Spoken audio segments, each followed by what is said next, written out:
What if I told you that some of the most violent wars in human history were never fought by governments, never covered by generals, and never taught in any school? They were fought by cartels.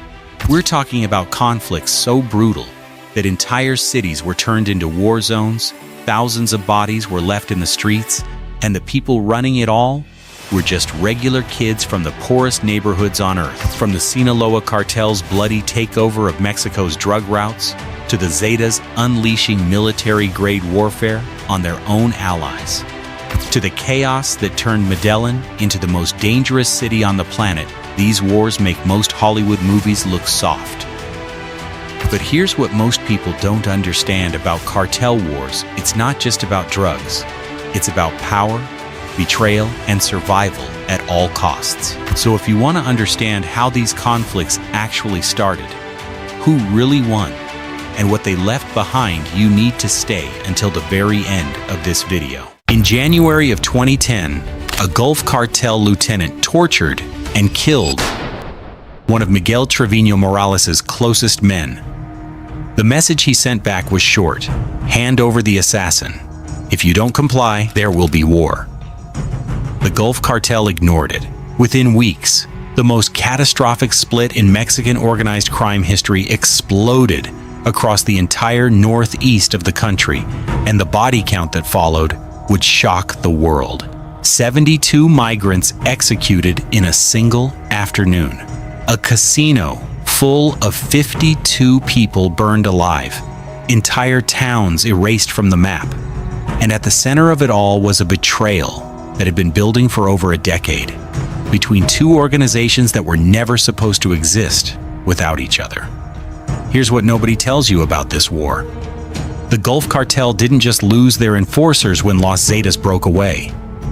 They lost the men they had trained, armed, and built into the most militarized criminal force Mexico had ever seen. Men who knew every plaza, every contact, every safe house, every government official on the payroll. When Los Zetas turned around and pointed all of that knowledge back at the Gulf Cartel, it wasn't just a turf war, it was a complete dismantling. And by the time it was over, the Gulf Cartel had fractured into 4 different factions, fighting each other in the same cities they used to run together. But here's the part that really gets me. The man who started all of this, the man who recruited those soldiers, who handed them weapons, who turned them into the most feared killing machine in the Western Hemisphere, was a guy who got his own position by killing his best friend. His name was Ociel Cardenas Guillen, and his nickname tells you everything you need to know. They called him El Mata Amigos, the friend killer. The story of the Gulf Cartel versus Los Zetas is really the story of a man who built his empire on betrayal and then got buried by the same thing he started. Stay right here, because by the end of this video, you are going to understand exactly how 31 military deserters became the most powerful criminal organization in Mexican history. What really triggered the split that nobody in the Gulf Cartel saw coming, and why everything that happened afterward was basically inevitable from the moment Ociel pulled that first trigger. Let's go back to 1996. The Gulf Cartel at that time was one of the oldest criminal organizations in Mexico, running drug corridors out of Tamaulipas state in the northeast, right along the Texas border. The operation had been built by a man named Juan Garcia Abrego, who turned the Gulf Cartel into a cocaine trafficking powerhouse by locking in deals with the Colombian cartels. Garcia Abrego had government protection. He had military connections. He had money moving in volumes that most people couldn't fathom. And then, the Mexican government arrested him and handed him straight to the United States. Just like that, the throne was empty.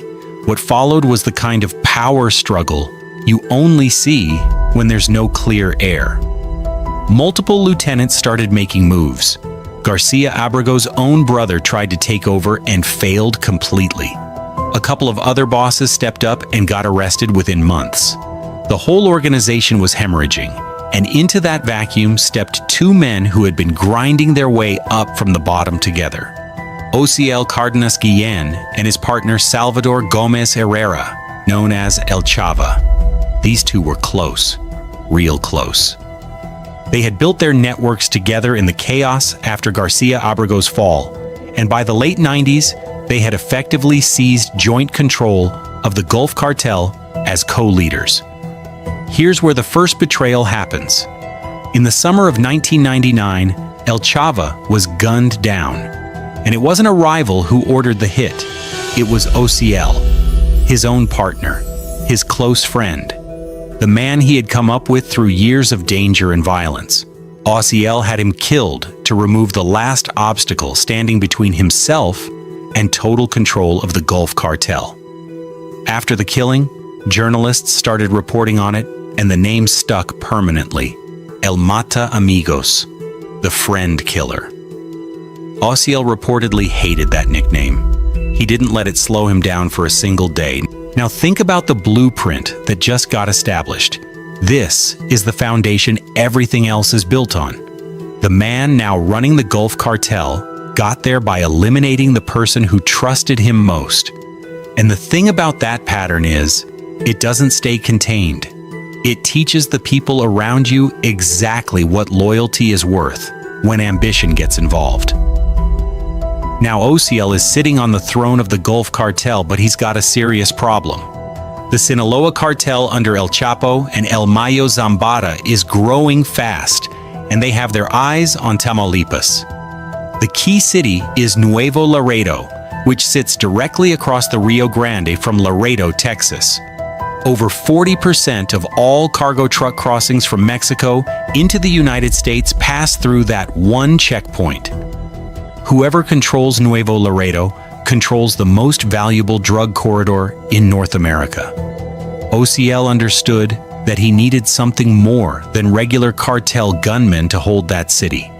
He needed something different, something that would make his rivals think twice before they ever moved on his territory.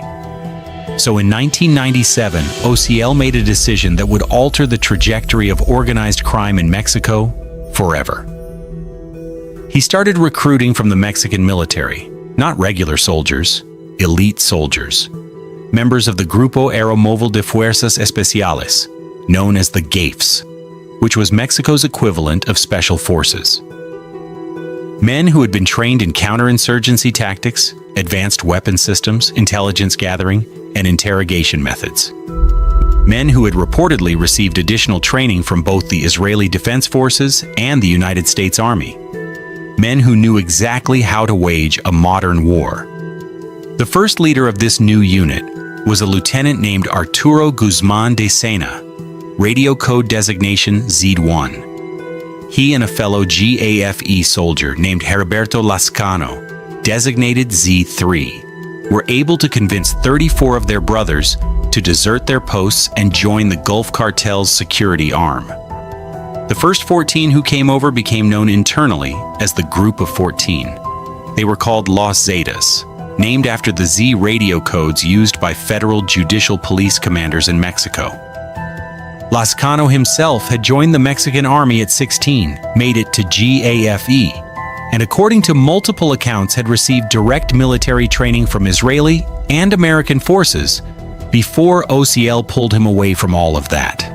His torture methods were so extreme that his own organization gave him the nickname El Verdugo, the executioner. He was reportedly known for feeding enemies to lions and tigers he kept on a private ranch. Now think about what Ociel had just built. He had taken men who were trained by special forces programs backed by the United States and Israel, handed them cartel resources, cartel money, and cartel freedom, and turned them loose on his rivals. These weren't gangsters who learned to shoot in the street. These were trained soldiers who could set up surveillance networks, execute coordinated ambushes, run counterintelligence operations, and carry out missions with military precision. The Gulf Cartel went from a drug trafficking organization with hired muscle to something that looked more like a private army with a drug trafficking operation on the side. And it worked. When the Sinaloa cartel tried to move into Nuevo Laredo in the early 2000s, Los Zetas met them with the kind of response they had never faced before. In the first 8 months of 2005 alone, an estimated 110 people died in Nuevo Laredo. The Sinaloa cartel created their own enforcer group, Los Negros, to compete. They never came close to matching the Zetas. By the time the dust settled, Nuevo Laredo was still Gulf Cartel territory, protected by the most effective killing force in Mexico. But here's where it gets crazy. The more Los Zetas fought, the more they grew.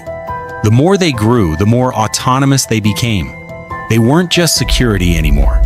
They were running their own extortion operations, their own kidnapping rackets, their own protection schemes in every territory they touched. They were expanding beyond what their original mandate called for, and OCL from the throne either couldn't see what was happening or chose not to address it. That decision would cost the entire Gulf Cartel everything. In March of 2003, it all caught up with OCL. Mexican military forces had been tracking him for months through a secret operation authorized directly by President Vicente Fox. On March 14th, they moved in on him in Matamoros, following a gunfight between soldiers and Gulf Cartel gunmen protecting their boss. OCL was captured. He was on the FBI's most wanted list with a $2 million bounty on his head. He was sent to the high-security federal prison known as La Palma and eventually extradited to the United States in January of 2007, where he was later sentenced to 25 years. When OCL went down, the organization he had built faced its first real test. And what happened next revealed just how much the power balance had already shifted.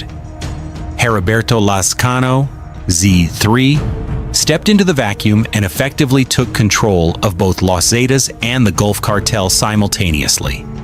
He started assigning territory to his lieutenants like he ran the whole operation, because at that point, he basically did. Miguel Trevino Morales, who would later become known as Z40, got Nuevo Leon. El Cos, Jorge Eduardo Costilla Sanchez, got Matamoros. Others got Nuevo Laredo, Reynosa, and coastal territories stretching down through Veracruz. The Gulf Cartel's bosses were still there on paper, but Lascano was reorganizing the board. This is important because what you're watching is the original sin of this whole situation playing out in real time. A criminal organization that was designed to serve the Gulf Cartel is now effectively running it. And nobody, not the Gulf Cartel bosses, not the remaining Cardenas family members, not the street-level operators across Tamaulipas, had the power to stop it.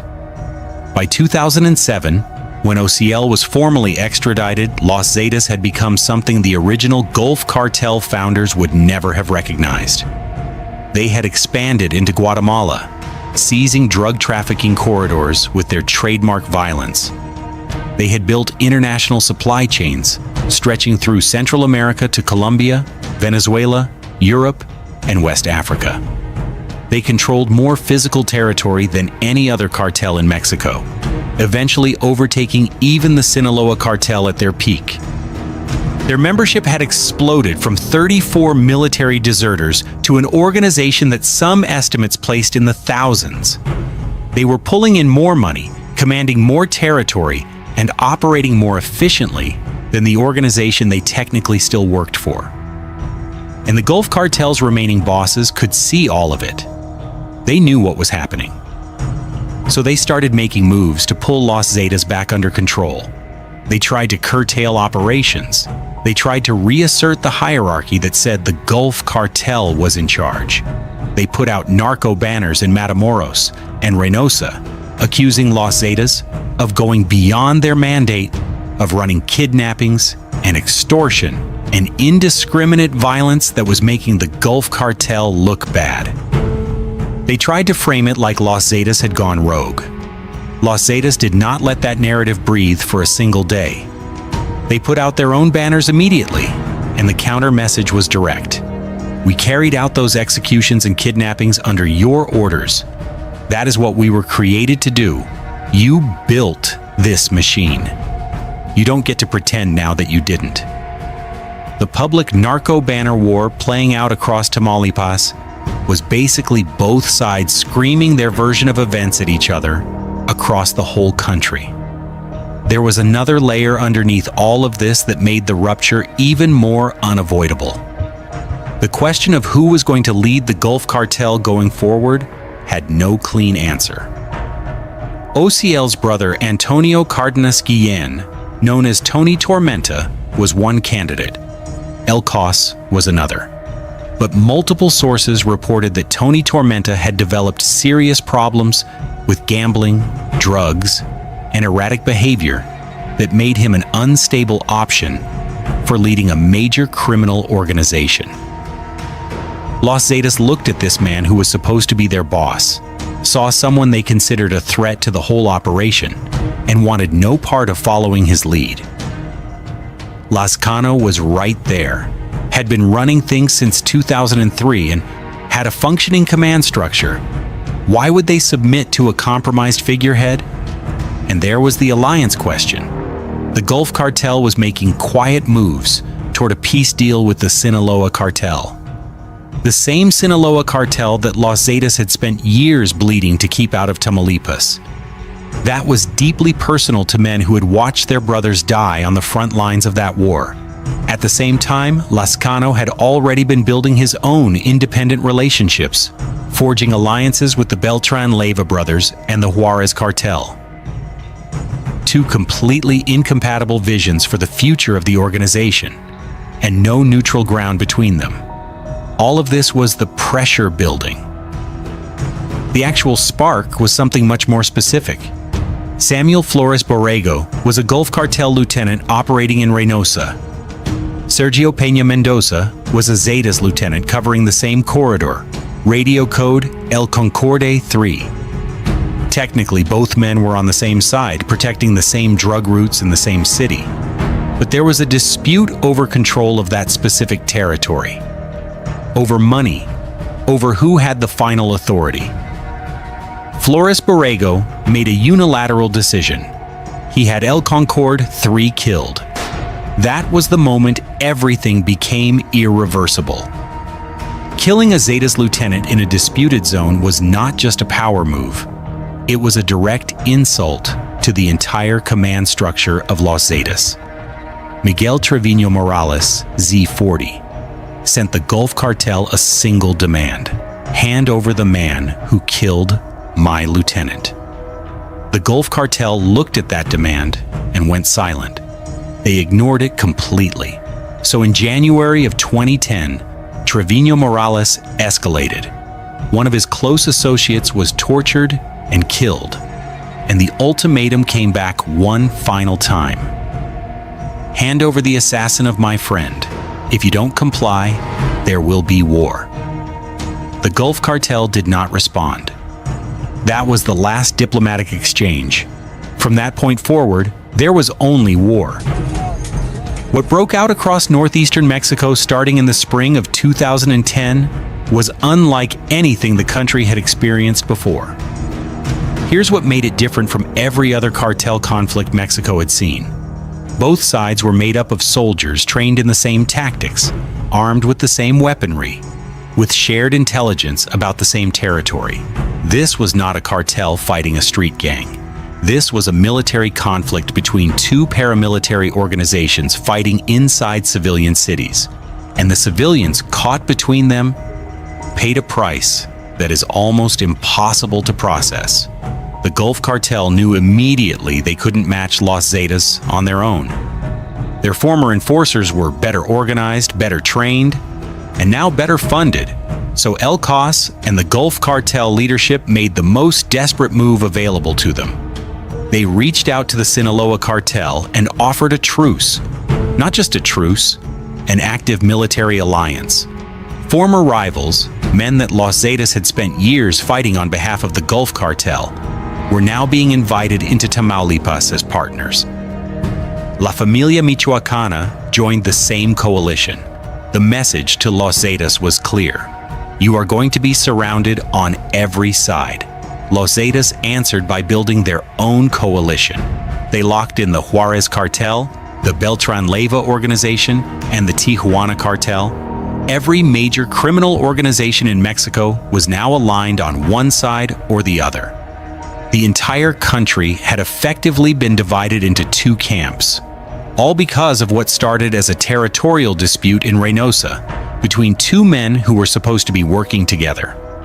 The violence that followed produced a series of atrocities that drew international attention and forced the Mexican government into the most aggressive military response it had ever mounted against an organized crime group.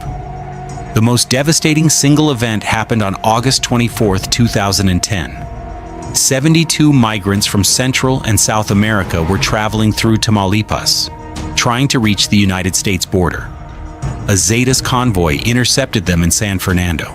The migrants were taken off their buses, brought to a ranch, and executed against a wall. 72 people. The only survivor was a man who played dead, dragged himself miles across the Mexican countryside until he reached a military checkpoint and told soldiers what had happened. When forces arrived at the ranch, they found the bodies stacked against the wall, exactly as described. The massacre was not random. Los Zetas had developed a systematic practice of stopping migrants and forcing them to make a choice: join the organization as a soldier or die. These 72 had refused. The organization that OCL Cardenas built to protect drug corridors had evolved into something that executed 72 civilians who simply didn't want to become cartel soldiers. Less than 2 years later, at the same location in San Fernando, Los Zetas carried out a second massacre. This one killed 193 people over the course of 2 months. Buses were hijacked. People were taken to a ranch. Survivors were forced to fight each other to the death with sledgehammers. The winners were forcibly recruited. The bodies of the dead were buried in mass graves that Mexican authorities would spend years excavating. The war also moved into civilian infrastructure in ways Mexico had never seen. In August of 2011, Zetas members walked into the Casino Royale in Monterrey, one of Mexico's largest cities, doused the floor with gasoline, and set the building on fire while customers were still inside. 52 people burned to death. The attack was retaliation against the casino owner for not paying protection money. It was a message. Nobody is outside our reach. Not your business, not your employees, not your customers. Prison facilities became active battlefields. In January of 2012, Zetas inside the Altamira prison launched a coordinated attack on Gulf Cartel inmates, killing 31. 1 month later at Apodaca prison in Nuevo León, another organized assault killed 44 Gulf Cartel inmates while 37 Zetas simultaneously escaped in the confusion. These were not riots. These were planned military operations executed inside federal facilities. The Mexican government responded with the Kingpin strategy, targeting the highest-ranking leaders of both organizations. On November 5, 2010, the Mexican Navy ran a 6-hour operation in Matamoros that ended with the death of Tony Tormenta, Antonio Cardenas Guillen, OCL's own brother. El Cos was arrested in September of 2012, captured without a single shot fired in a residential neighborhood in Tampico. His arrest came days after the body count in Nuevo Laredo hit 63 killed in just 8 days during a single surge of fighting. Then came the end of an era. On October 7, 2012, Mexican Navy personnel responded to a civilian complaint about suspicious armed men near a baseball stadium in Progreso, Coahuila. They tried to stop a vehicle. The men inside opened fire with guns and grenades. In the firefight, the driver was killed, 1 man escaped, and a third was shot dead fleeing on foot. When the body was later identified, it was confirmed as Heriberto Lascano, Z3, El Lasca, the co-founder of Los Zetas, dead at 37 years old in a routine patrol encounter in a northern Mexican state. In a final act that said everything about what this organization was, an armed Zetas convoy arrived at the funeral home in Sabinas, Coahuila, where the bodies had been taken. They walked in and stole Lazcano's corpse. The Mexican government had already confirmed his identity through fingerprints, but his body was gone. He had operated as a ghost for his entire career. His own men made sure he stayed one. Miguel Trevino Morales took full command. But the fractures were already irreparable. The tension between Trevino Morales and Lazcano in their final years had split the organization's loyalties. And after Lazcano's death, those factions didn't dissolve. They kept existing and eventually turned on each other. In July of 2013, Trevino Morales himself was arrested in a vehicle near Nuevo Laredo. His brother Alejandro took over and was arrested in March of 2015.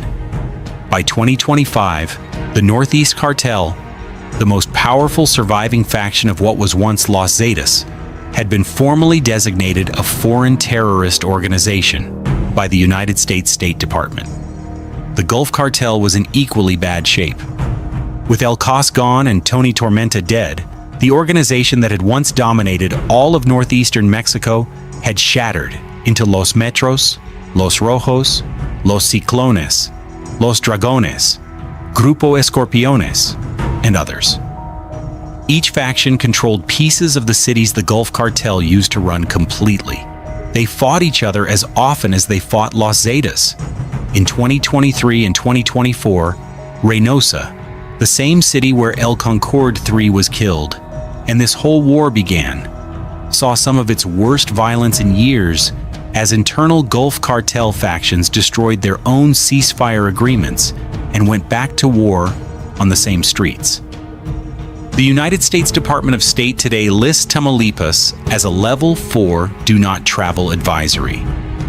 The same classification given to active war zones and countries in open armed conflict. This is the state where the Gulf Cartel was founded, where Los Zetas were recruited, where the split exploded, where the war has never truly ended. What this story really comes down to is a pattern that repeats itself in organized crime, but rarely on this scale or with these consequences. Oziel Cardenas Guillen got to the top by killing the person closest to him. Then he spent years handing power, weapons, training, and territory to the men he trusted most, without ever building the kind of structure that could survive without him at the center of it. When he went down, everything he built was inherited by men who had become more powerful than the organization they were supposed to serve.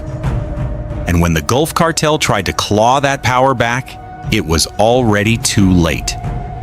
Here's the final detail that ties this all together. OCL reportedly began cooperating with the United States government from behind bars around the same time the split was happening. The classified agreement he reached with U.S. prosecutors in 2010, the same year the war formally began, suggests that some of the intelligence feeding the government's operations against both organizations during the war years may have come from the man who built them both. The friend killer, who created the most destructive enforcer group in Mexican history, may have been one more layer in the betrayal that ultimately brought both sides down. Every person who died in that war traces back to a chain that started when one man decided his closest friend was more useful to him dead than alive. OCL built a machine that ran on betrayal, and in the end, the machine consumed everything he had ever built, including itself.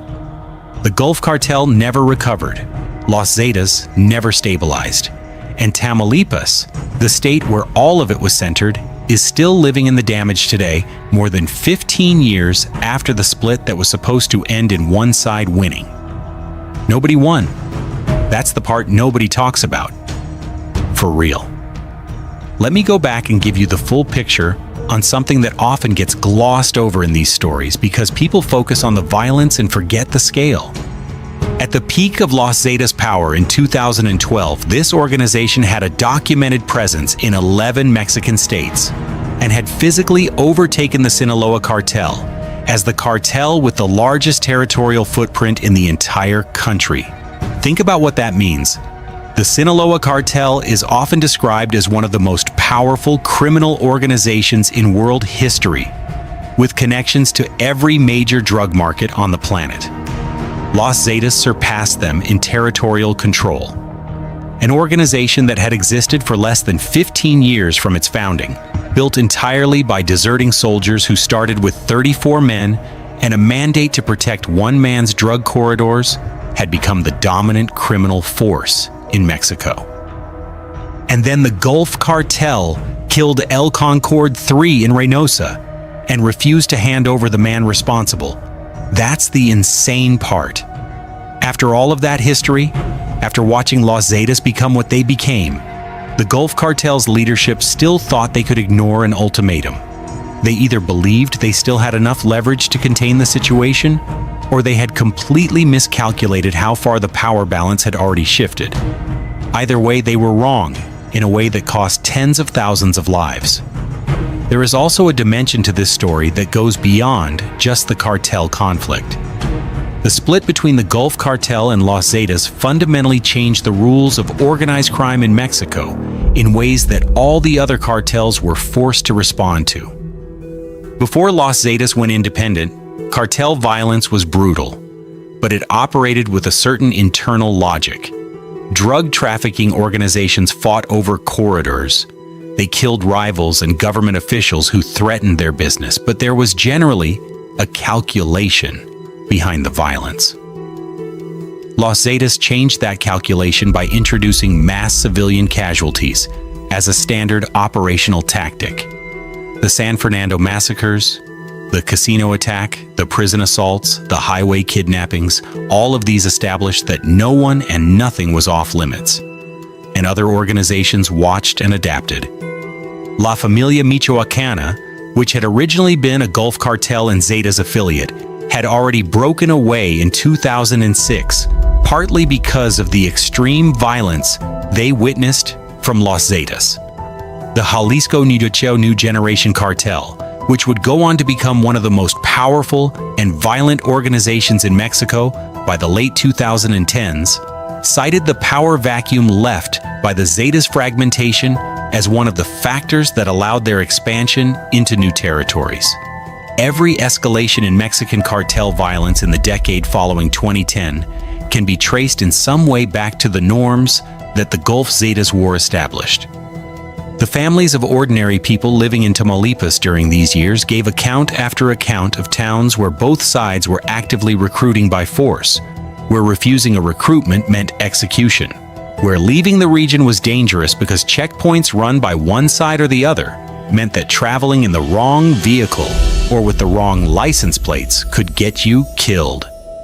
Ciudad Mier, a small town in Tamaulipas near the Texas border, was essentially emptied of its civilian population in 2010 as both organizations fought through the streets. Residents fled to a neighboring city rather than stay in a town that had become a battlefield.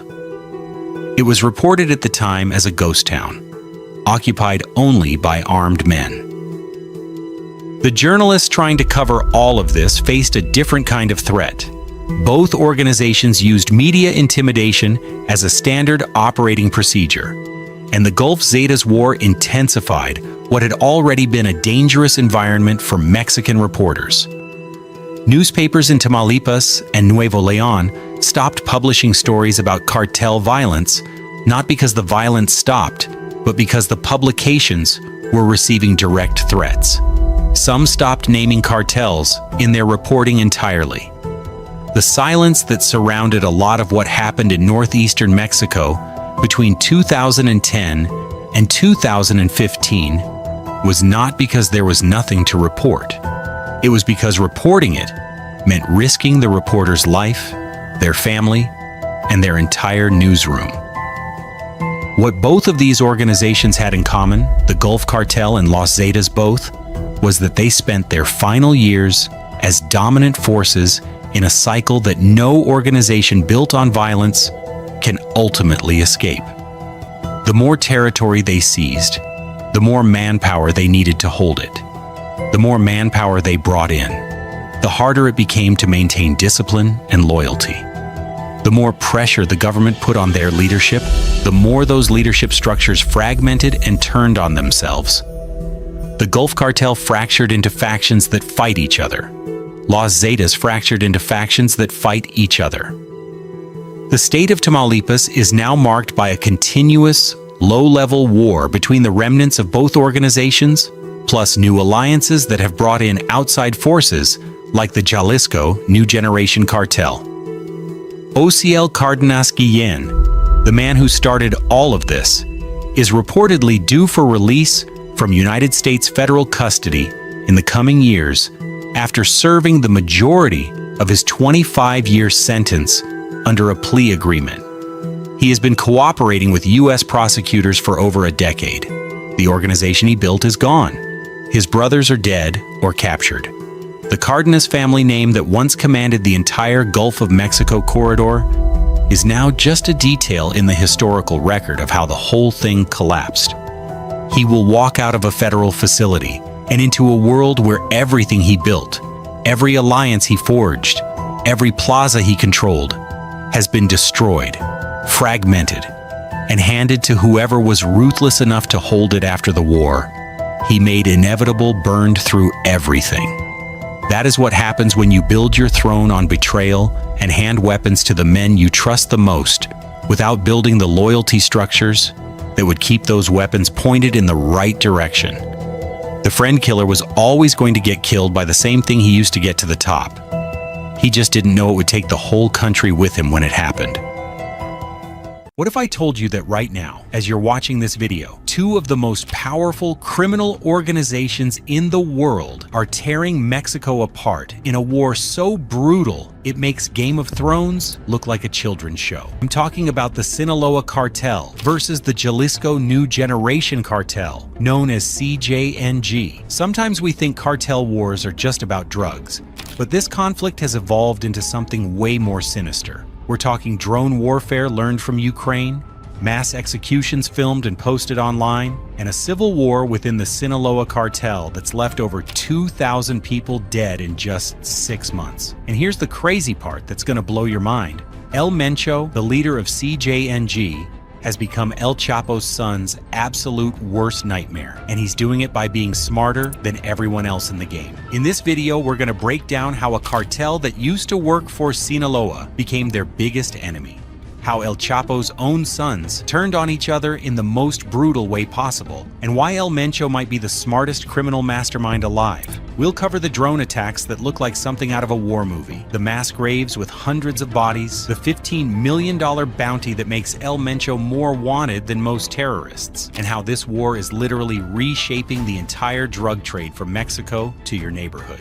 If you think you know about cartel violence, trust me, you ain't seen nothing yet. This story has more twists than a Netflix series, more betrayals than a soap opera, and more violence than any movie Hollywood would dare to make. Let's dive into the deadliest war Mexico has ever seen. And by the end of this video, you'll understand why this conflict is about to change everything. To understand this war, we gotta go back to 2010, because this whole mess started with one of the biggest betrayals in cartel history. But first, let me paint you a picture of how twisted this relationship really was. Picture this scenario. CJNG wasn't always Sinaloa's enemy. In fact, they used to be their muscle, their enforcers, their attack dogs. CJNG started as the armed wing of the Sinaloa cartel called Mata Zetas, which literally means Zetas killers. Their whole job was to protect Sinaloa's interests and fight Los Zetas, who were terrorizing Mexico at the time with levels of violence that made international headlines. But here's where things get spicy, and I mean really spicy. El Mencho, whose real name is Nemesio Oseguera Cervantes, wasn't just some random guy who decided to start a cartel. This dude had connections that ran deep. He was connected to the Milenio Cartel, which was a major player in the drug game before it collapsed. When that organization started falling apart, El Mencho suspected that Sinaloa had sold out his original bosses to the authorities or rival cartels. Now imagine you're working for someone, putting your life on the line every day, And then you find out they might have betrayed the people who gave you your start in this business. That's exactly what happened to El Mencho. When the Milenio Cartel collapsed, El Mencho basically said, "F Sinaloa, we're doing our own thing." But it wasn't just anger.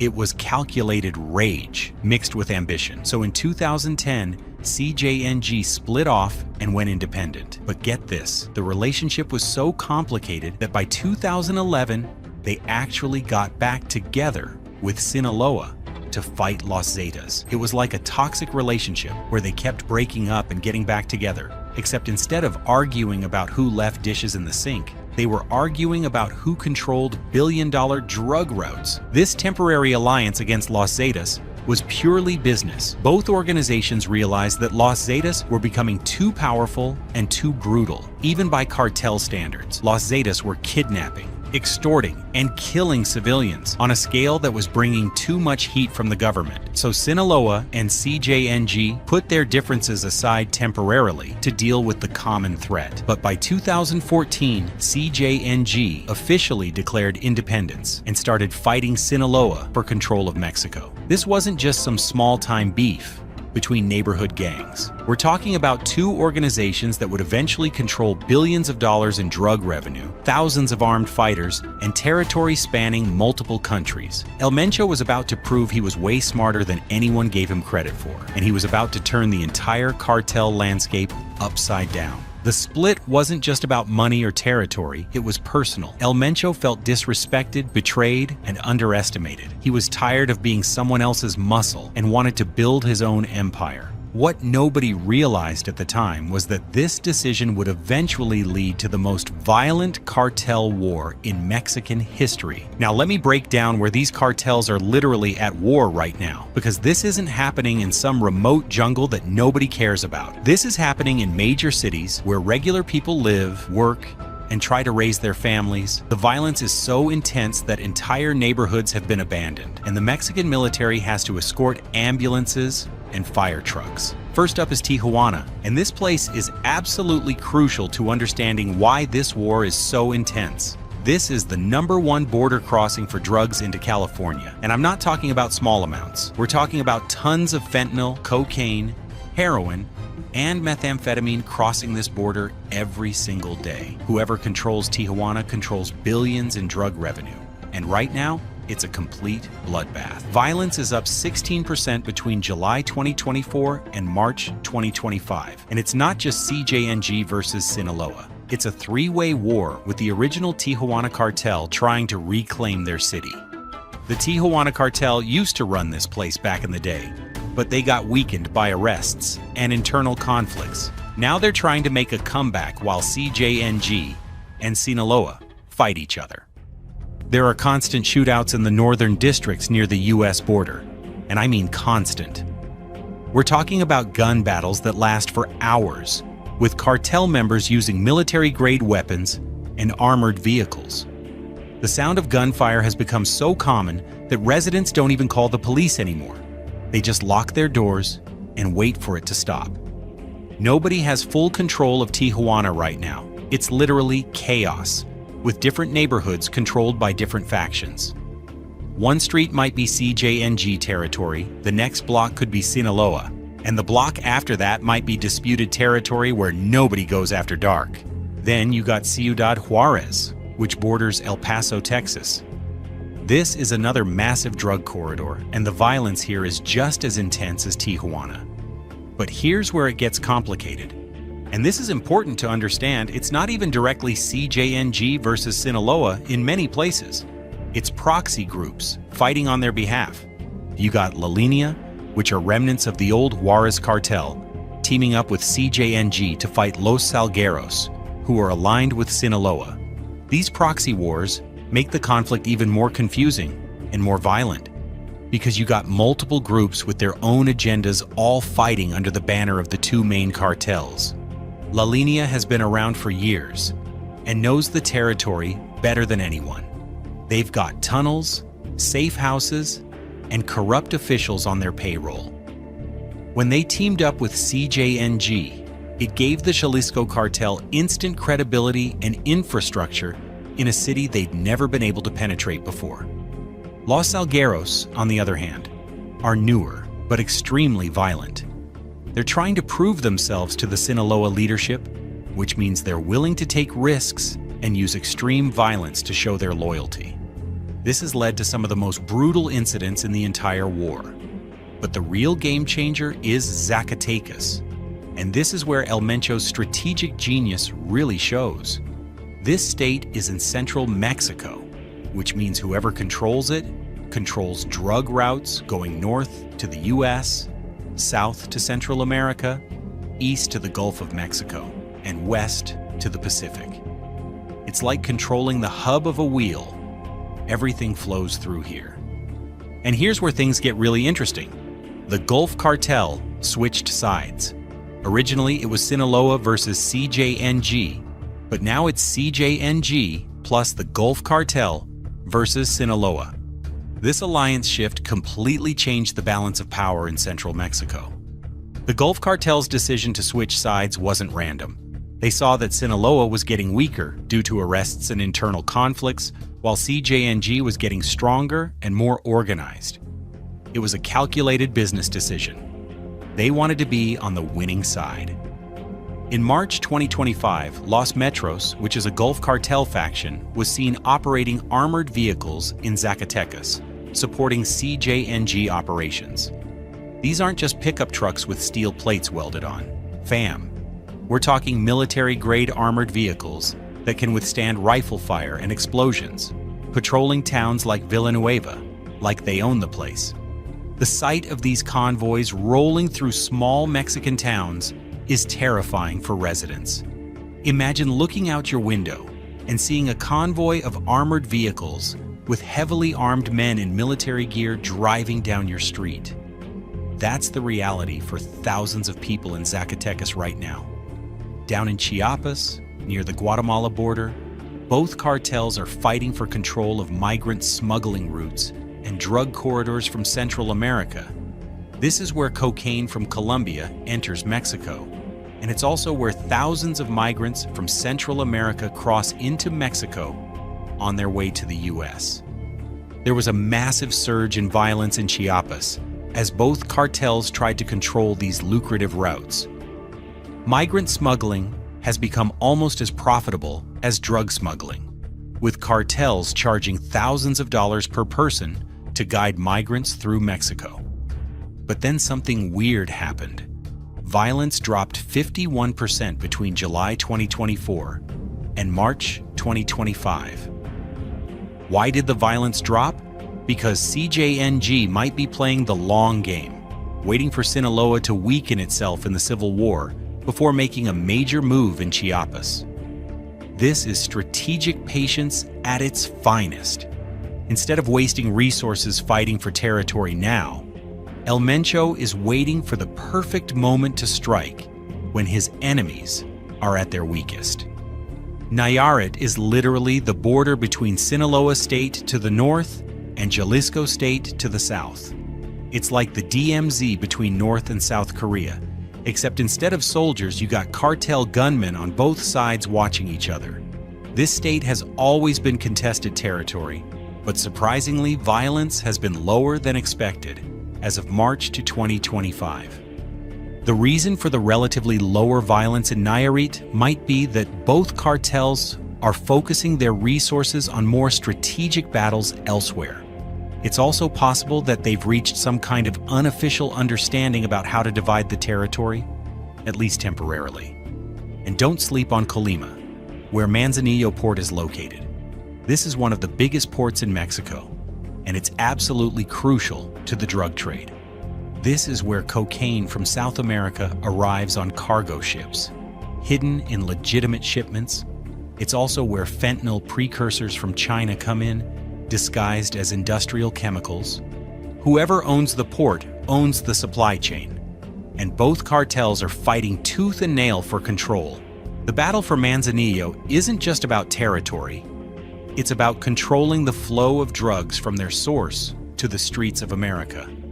The cartel that controls this port can dictate prices, control quality, and decide which routes the drugs take through Mexico. Recent developments in Sonora and Chihuahua show how the Sinaloa Civil War has created opportunities for other groups. Violence spiked when the internal Sinaloa conflict spilled over into these states, and local cartels took advantage of the chaos to grab territory and settle old scores.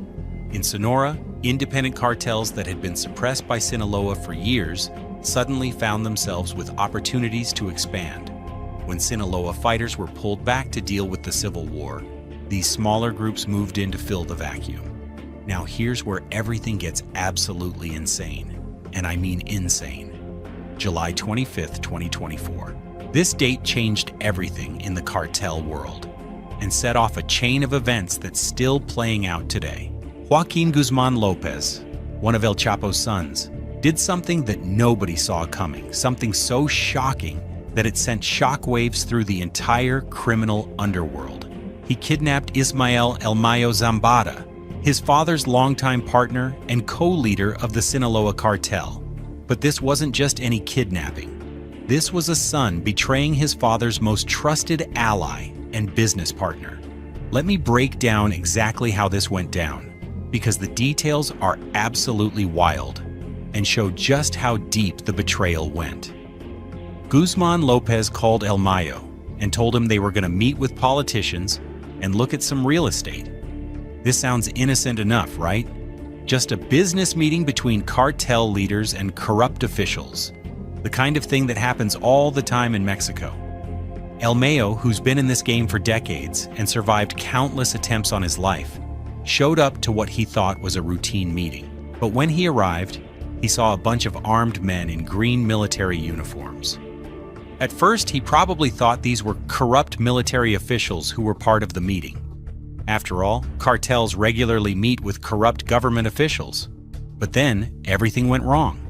These armed men entered through a removed window, grabbed El Mayo, put a bag over his head, zip-tied his hands behind his back, gave him sedatives to keep him quiet, and flew him to a private airfield in El Paso, Texas. U.S. authorities were waiting on the tarmac, like they knew exactly when the plane would arrive. Both El Mayo and Guzman Lopez were arrested. But here's the thing. Guzman Lopez had clearly made a deal with U.S. authorities beforehand. This wasn't a coincidence or a lucky break for law enforcement. This was a planned operation where El Chapo's son sold out his father's partner to reduce his own legal problems. El Mayo wrote a letter from prison saying he was forcibly kidnapped and that he never surrendered voluntarily. In this letter, he named politicians who were supposed to be at the meeting, basically exposing the entire network of corruption that was supposed to protect him. This wasn't just a betrayal between criminals. It exposed how deep cartel corruption goes in the Mexican government. September 9th, 2024, the Sinaloa cartel officially went to war with itself, and the violence was immediate and brutal. On one side, you got Los Chapitos, which is El Chapo's sons and their faction. The main players are Ivan Archivaldo Guzman, known as El Chapito, Jesus Alfredo Guzman, called Alfredito, and Joaquin Guzman Lopez, El Güero Moreno, who was still in U.S. custody, but whose faction was still fighting. On the other side, you got La Mayiza, also called Los Mayos, which is El Mayo's faction. They're led by Ismael Zambada Siqueiros, known as Mayito Flaco, who's El Mayo's son, and was absolutely furious about his father's kidnapping. This wasn't just business anymore, this was personal revenge. The first day of this civil war was like something out of a movie, except it was real life and real people were dying. Mayito Flaco authorized coordinated attacks against Los Chapitos across multiple cities. A Mexican army convoy got ambushed in La Campiña neighborhood, which is Chapitos territory, and one sergeant was killed. This wasn't just cartel-on-cartel violence. They were attacking government forces too. Fighting broke out across Culiacan, which is Sinaloa's capital and the heart of cartel power in Mexico. The violence then spread to Badiraguato, which is El Chapo's hometown Navolato, Costa Rica, and other areas throughout Sinaloa state. Residents were trapped in their homes as gun battles raged in the streets. The violence was so intense that the Mexican government had to deploy additional military forces to try to restore order. Schools were closed, businesses shut down, and the airport was temporarily closed due to security concerns. This wasn't just a cartel war. It was a breakdown of civil order in an entire Mexican state.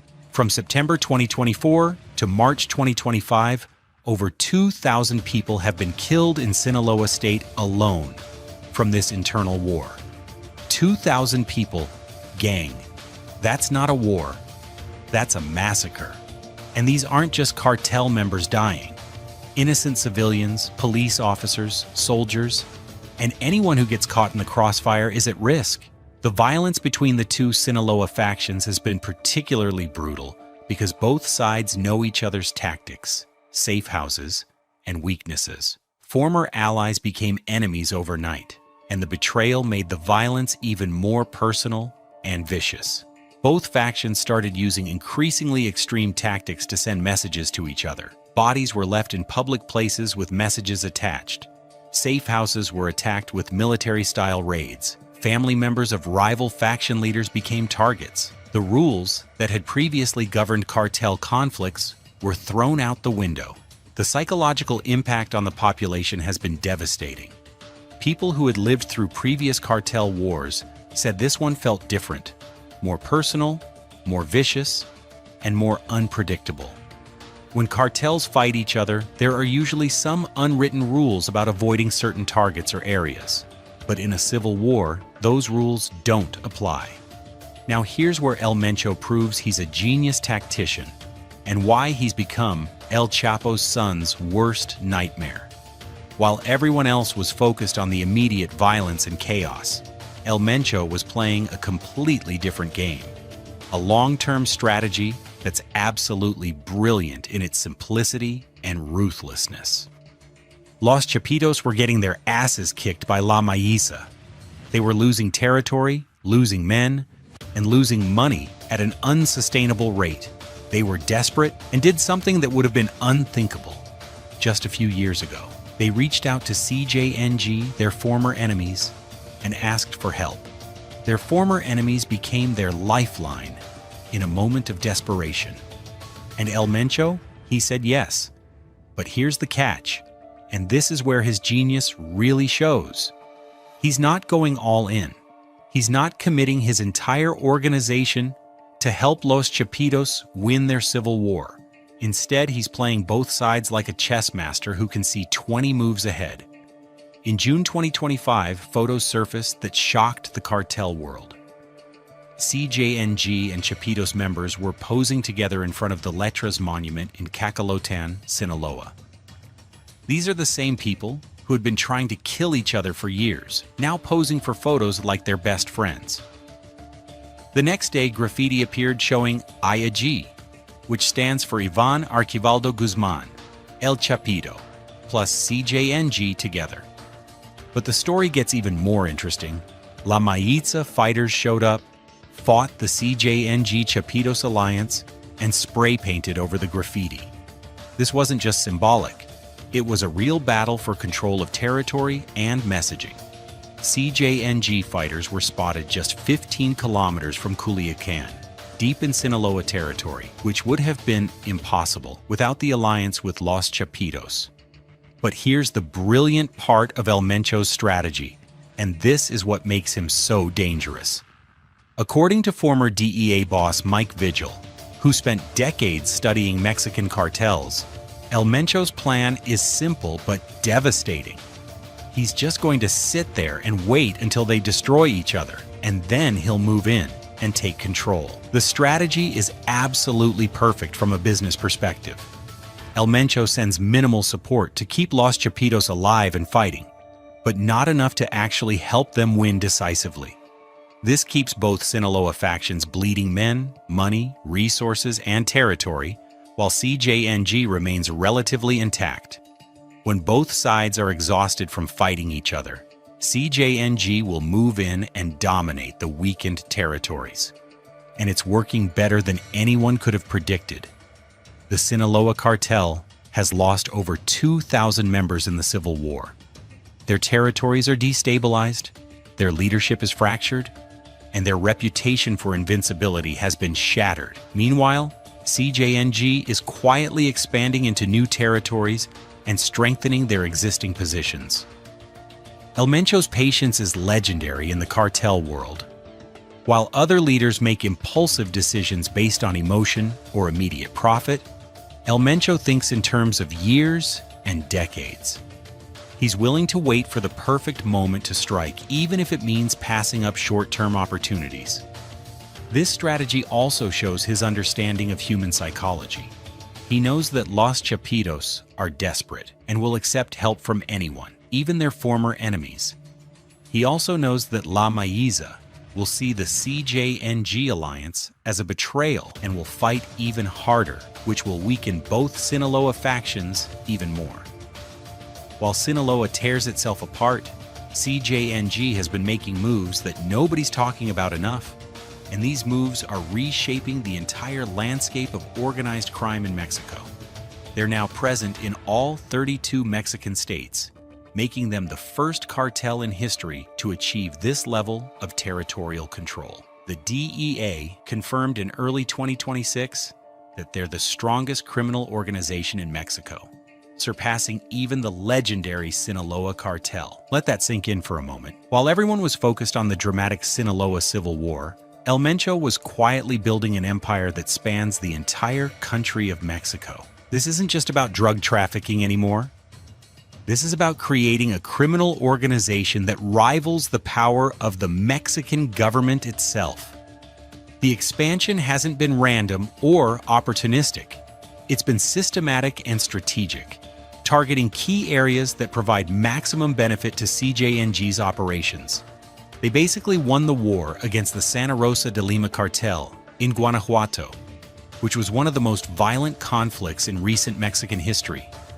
The Santa Rosa de Lima cartel specialized in fuel theft and extortion, but they couldn't match CJNG's resources and organization. In Michoacán, CJNG has expanded their control beyond just drug trafficking.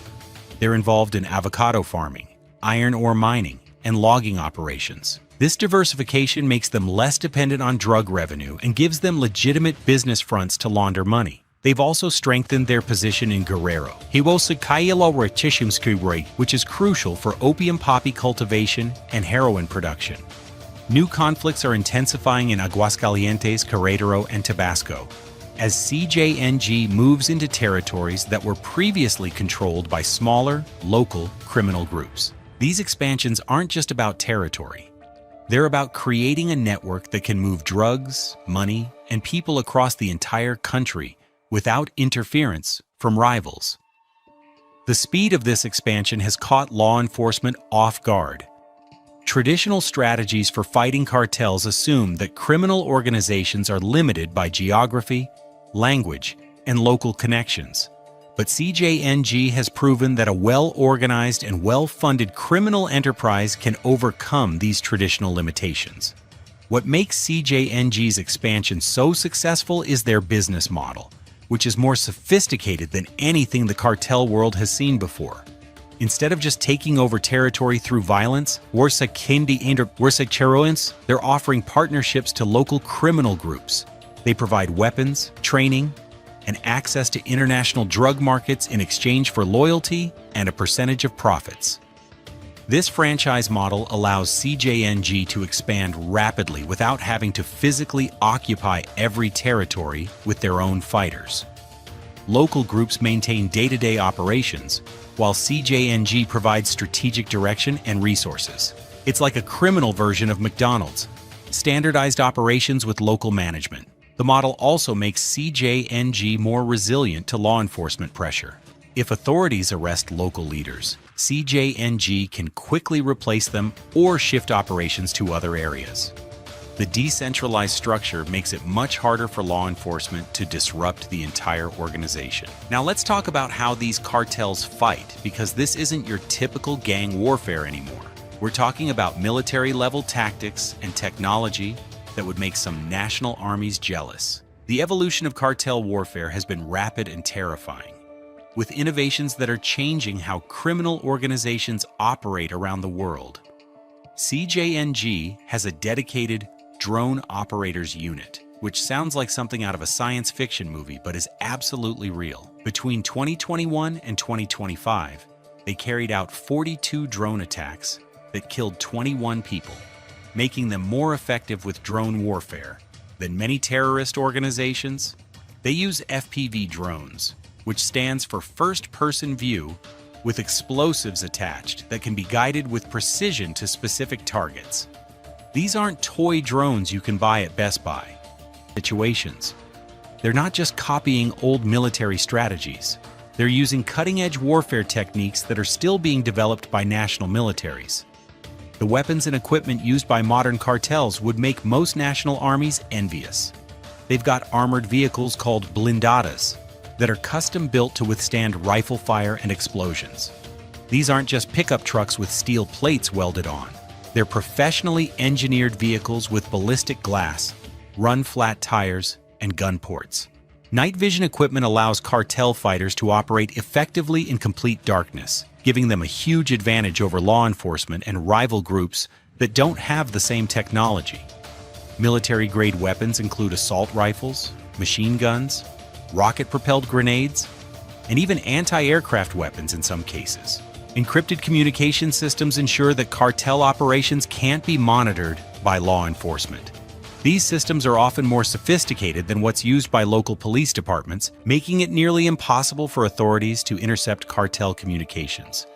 Underground tunnels represent some of the most impressive engineering projects undertaken by criminal organizations. These aren't just holes in the ground. They're sophisticated structures with ventilation systems, lighting, and rail systems for moving drugs and people. Some tunnels stretch for miles and include multiple entry and exit points. Submarines for transporting cocaine from Colombia represent the ultimate in criminal innovation. These aren't full-size military submarines, but semi-submersible vessels that can carry tons of drugs while remaining nearly invisible to radar and visual detection. Modern cartels operate more like military organizations than traditional criminal gangs. They have formal training programs, rank structures, and specialized units for different types of operations. New recruits go through boot camp-style training that includes weapons handling, tactics, and operational security. The level of organization rivals that of legitimate military forces. There are intelligence units that gather information on rivals, and law enforcement, logistics units that handle weapons and supply procurement, and financial units that manage the billions of dollars in revenue generated by cartel operations. But let's not forget the real victims here. Because while we're talking about strategy and tactics, real people are suffering and dying every single day. The innocent people caught in this war are experiencing levels of violence and terror that most of us can't even imagine. Civilians are being forced into recruitment in ways that are absolutely horrifying. Farm workers get kidnapped while working in their fields and are given a choice: join the cartel or die. Teenagers walking home from school are grabbed off the street and forced to become lookouts or drug runners. Entire families have fled their homes, leaving behind everything they've worked for their entire lives. The forced displacement has created a refugee crisis within Mexico that gets very little international attention. Thousands of families have abandoned their homes, businesses, and communities to escape the violence. They arrive in other cities with nothing but the clothes on their backs, trying to start over while living in constant fear that the violence will follow them. Houses get ransacked not just for valuables, but as psychological warfare. Cartels will destroy family photos, kill pets, and leave threatening messages to terrorize entire communities.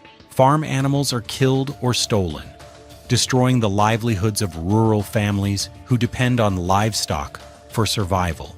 People just disappear, and their families never know what happened to them.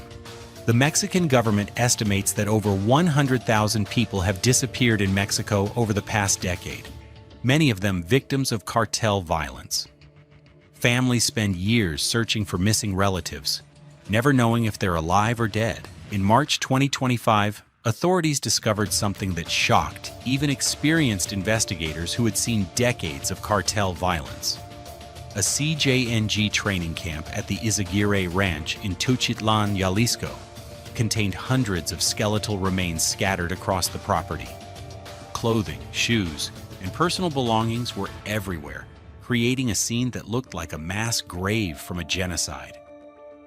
This place wasn't just a training camp. It was an execution site where CJNG killed their own recruits who defied orders, tried to desert, or were suspected of being informants. The discovery revealed the internal brutality of cartel operations, showing that even cartel members themselves are victims of the violence.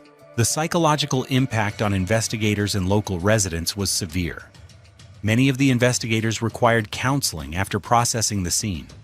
Local residents reported nightmares and anxiety attacks after learning what had been happening so close to their homes. The impact on children has been particularly devastating.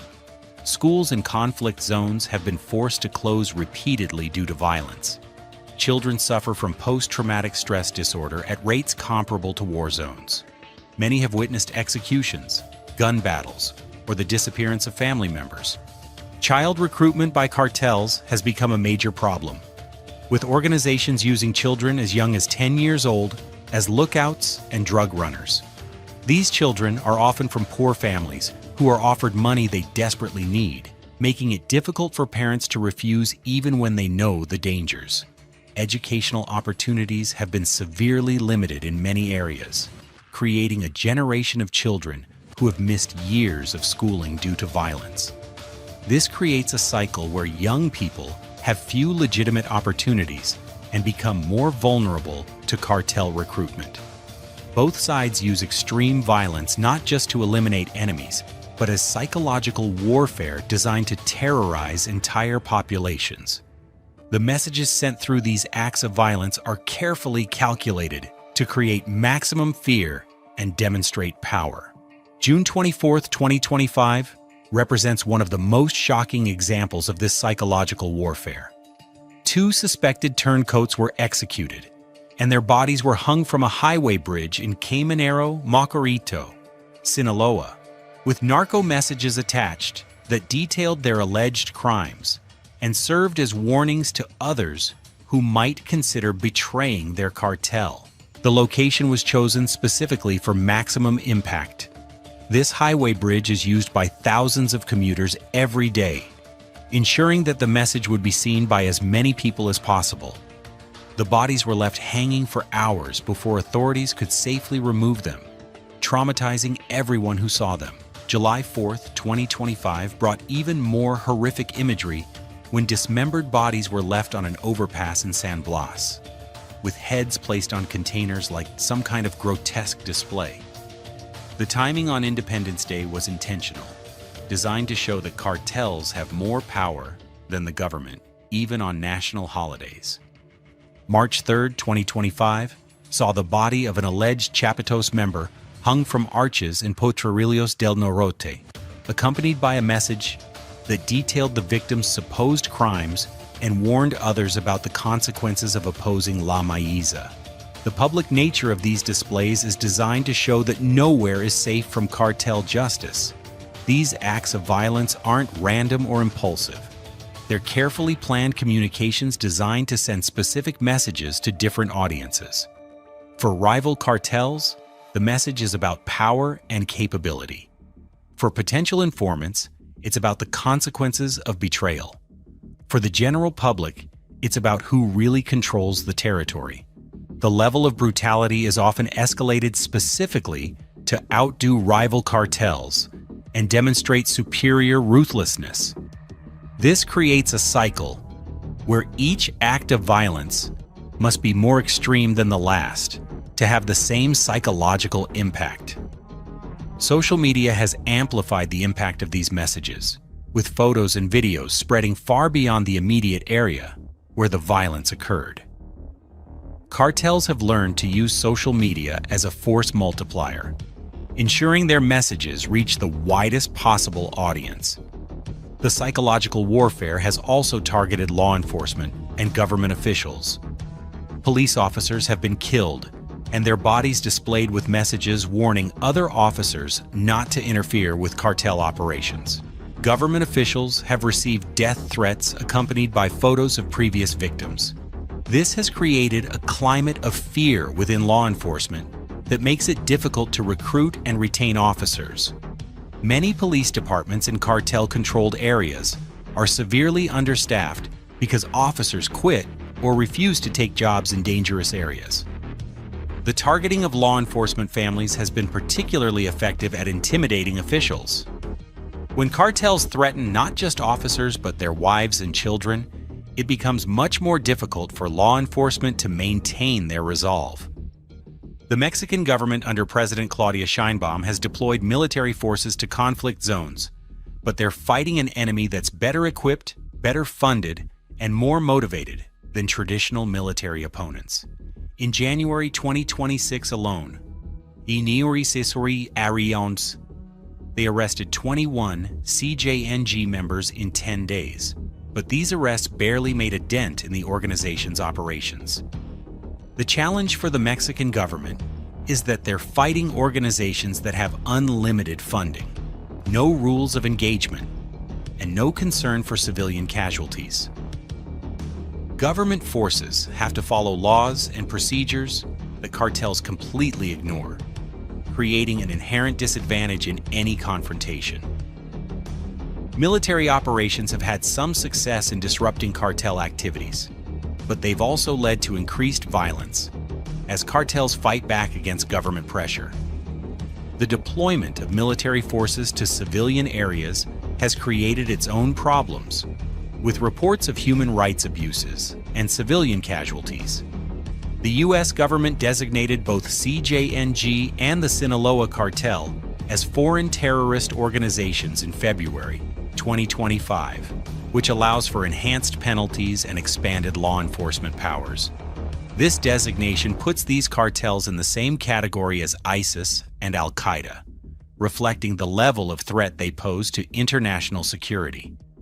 In June 2025, the U.S. Treasury sanctioned El Mencho plus 4 other CJNG leaders, freezing any assets they might have in the U.S. financial system and prohibiting American businesses from dealing with them.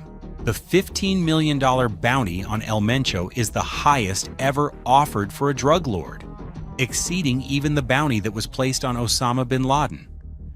Between February and August 2025, Mexico extradited 55 cartel members to the U.S., including El Mencho's brother, Antonio. These extraditions represent increased cooperation between Mexican and U.S. law enforcement, but they've also led to increased violence as cartels try to prevent their members from being captured. Traditional law enforcement strategies have proven inadequate against modern cartels that operate more like military organizations than criminal gangs. Police departments designed to handle street crime are overwhelmed by organizations that have military-grade weapons and training. The corruption problem makes law enforcement efforts even more difficult. When cartel members know that police operations are being leaked by corrupt officials, it becomes nearly impossible to conduct successful raids or investigations. International cooperation has improved, but it's still limited by sovereignty issues and different legal systems. Evidence gathered in one country may not be admissible in another, and extradition processes can take years to complete. The arrest and conviction of key cartel leaders has provided insight into the scope and sophistication of these organizations, but it's also shown how resilient they are to leadership changes. Elmayo Zambada's arrest in July 2024 and guilty plea in August 2025 marked the end of an era for the Sinaloa Cartel. Zambada had been a leader of the organization for decades and was considered one of the most powerful drug lords in history. His cooperation with U.S. authorities has provided unprecedented insight into cartel operations. Joaquin Guzman Lopez's arrest in July 2024 and guilty plea in December 2025 to drug trafficking and kidnapping Elmayo revealed the depth of internal betrayal within the Sinaloa organization. His cooperation agreement with U.S. authorities likely provided information that led to other arrests and operations. Ovidio Guzman Lopez, known as El Raton, was arrested in January 2023. and pled guilty in July 2025. His arrest led to massive violence in Culiacan as his supporters tried to free him, showing the level of loyalty and organization within cartel ranks. El Chapo himself has been serving a life sentence in U.S. prisons since 2019, but his influence on the organization continued through his sons until the recent civil war tore the cartel apart. El Mencho's son, was sentenced to life plus 30 years in March 2025 and ordered to forfeit $6 billion. This sentence represents one of the largest financial forfeitures in U.S. history and shows the massive wealth generated by cartel operations. El Mencho's son-in-law, pled guilty in June 2025 to money laundering charges. His cooperation with authorities has likely provided insight into CJNG's financial operations and money laundering networks. José González Valencia, El Mencho's brother-in-law, was sentenced to 30 years in June 2025. The Valencia family has been crucial to CJNG's operations, particularly in money laundering and international drug trafficking. Rosalinda, El Mencho's wife, served time and was released in February 2025.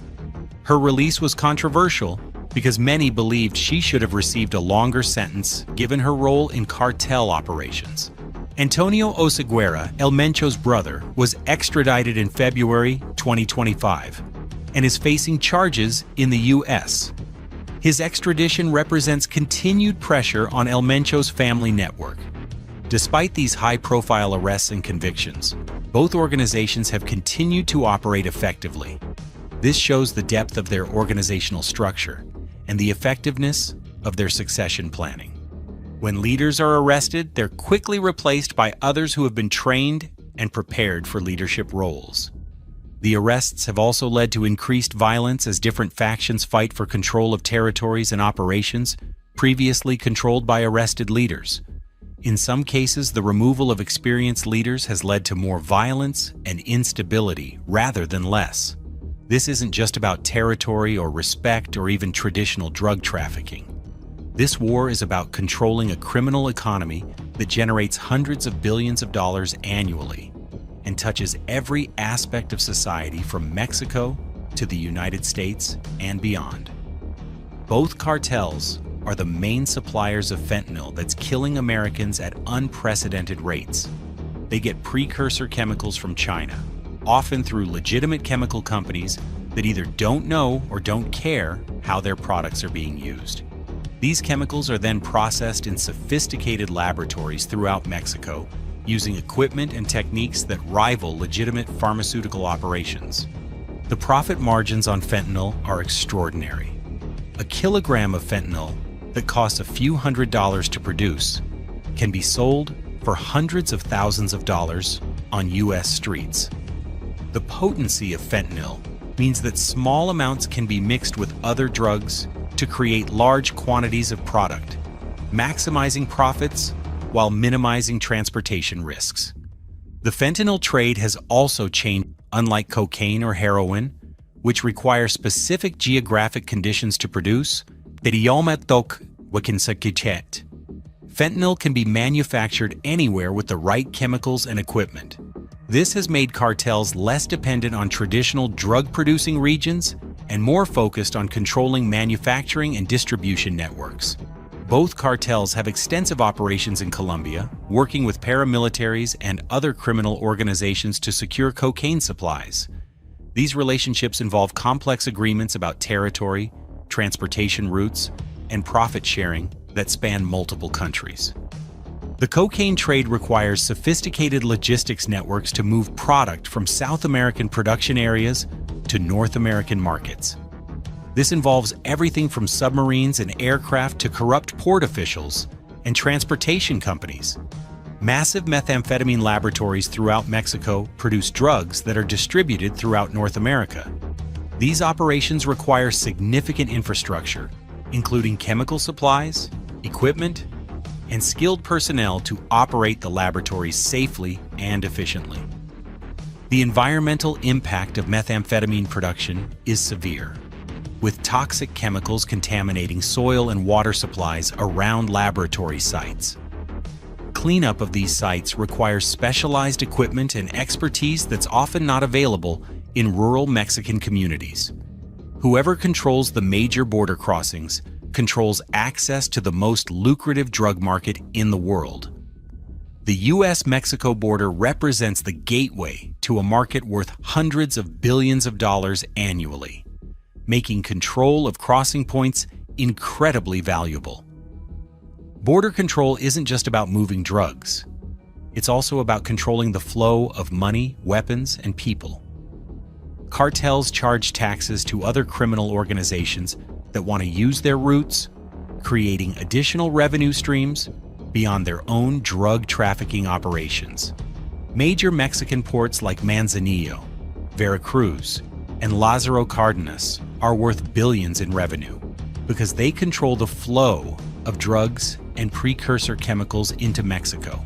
Control of these ports allows cartels to dictate terms to suppliers and competitors while maintaining operational security. Port operations also provide opportunities for money laundering through legitimate shipping companies and import-export businesses. The volume of legitimate trade through these ports makes it easier to hide illegal shipments among legal cargo. Smuggling migrants from Central America through Mexico to the US has become almost as profitable as drug trafficking. Cartels charge thousands of dollars per person and often force migrants to carry drugs as payment for passage. The human trafficking operations have created additional revenue streams while also providing cover for drug trafficking operations. Mixed groups of migrants and drug smugglers make it more difficult for law enforcement to identify and intercept drug shipments. Side businesses like extortion and fuel theft provide steady revenue streams that help fund cartel operations during periods when drug trafficking is disrupted by law enforcement. These operations also help cartels maintain control over local populations and businesses. Fuel theft has become particularly lucrative, with cartels tapping into pipelines and stealing millions of dollars worth of gasoline and diesel fuel. This fuel is then sold on the black market at reduced prices, undercutting legitimate businesses while generating significant profits. As of February 2026, CJNG is expanding territory and present in all 32 Mexican states, making them the most geographically extensive criminal organization in Mexican history. They're considered either number one or tied with Sinaloa as the most powerful cartel, depending on how you measure power and influence. But here's the thing that makes this situation so complex. The Sinaloa cartel isn't dead or even defeated. It's fragmented into multiple organizations that are still extremely powerful and dangerous. Los Chapitos faction, La Mayiza faction, and various splinter groups are all operating independently, while sometimes cooperating and sometimes fighting each other. This fragmentation has actually made the situation more dangerous in some ways because there are now more independent criminal organizations operating without the restraint that came from centralized leadership, are now inadequate for dealing with multiple independent organizations that operate differently and have different priorities. The fragmentation has made it more difficult to predict cartel behavior and develop effective countermeasures. The impact on Mexican society has been severe, with violence spreading to areas that were previously relatively peaceful. The breakdown of centralized cartel control has led to increased competition for territory and resources, resulting in more frequent and more brutal conflicts. The CJNG versus Sinaloa War represents the biggest cartel conflict in Mexican history, and its impact extends far beyond Mexico's borders. This conflict is responsible for tens of thousands of deaths, the destabilization of entire regions of Mexico, the fueling of the fentanyl crisis in the United States, and the evolution of criminal organizations into military-style forces that rival the power of national governments. El Mencho has become El Chapo's son's worst nightmare, not just because of his military capabilities or territorial control, but because of his strategic intelligence and patience. While they tear each other apart in emotional conflicts driven by revenge and pride, he's building an empire based on careful planning and long-term thinking. The transformation of CJNG from a Sinaloa subsidiary to the most powerful criminal organization in Mexico shows how quickly the balance of power can shift in the criminal world. El Mencho's rise demonstrates that in the modern cartel landscape, intelligence and strategy are more important than traditional measures of power like violence and intimidation. But here's the tragic truth that we can't ignore. While these cartels fight for power and money, innocent Mexican civilians are the ones suffering the most. They're caught in the crossfire, forced to flee their homes, and losing their lives in a war that they never chose to be part of. Entire communities have been destroyed, families have been torn apart, and a generation of children is growing up in a world where violence is normal and safety is never guaranteed. This war shows us that the drug trade isn't just about drugs anymore. It's about power, territory, and control on a scale that rivals actual countries. These organizations have budgets larger than many national governments, military capabilities that exceed those of some armies, and influence that extends into every level of society. The international implications are staggering. The drugs produced and distributed by these cartels are killing people in cities across the United States and Canada. The violence and instability they create in Mexico affects immigration patterns, trade relationships, and regional security throughout North America. The technological innovations developed by these cartels, from drone warfare to sophisticated money laundering networks, are being copied by criminal organizations around the world. The tactics and strategies pioneered in Mexico are now being used by criminals in Europe, Asia, and South America. Until something fundamental changes in how we approach this problem, whether through legalization, treatment, international cooperation, or some combination of approaches, the violence will only get worse. The cartels have too much money, too much power, and too much at stake to simply give up and go away. The question isn't whether this war will end, but how it will end, and what the world will look like when it's over. Will CJNG emerge as the dominant force, controlling criminal operations throughout Mexico and beyond? Will the Sinaloa factions reunite and reclaim their territory? Will new organizations emerge from the chaos to challenge both groups? Or will the violence escalate to the point where the Mexican government has to take unprecedented action to restore order? What do you think about El Mencho's strategy? Is he really the smartest criminal mastermind alive? Or is this war going to consume everyone involved, including CJNG? Do you think the Mexican government can regain control of the situation?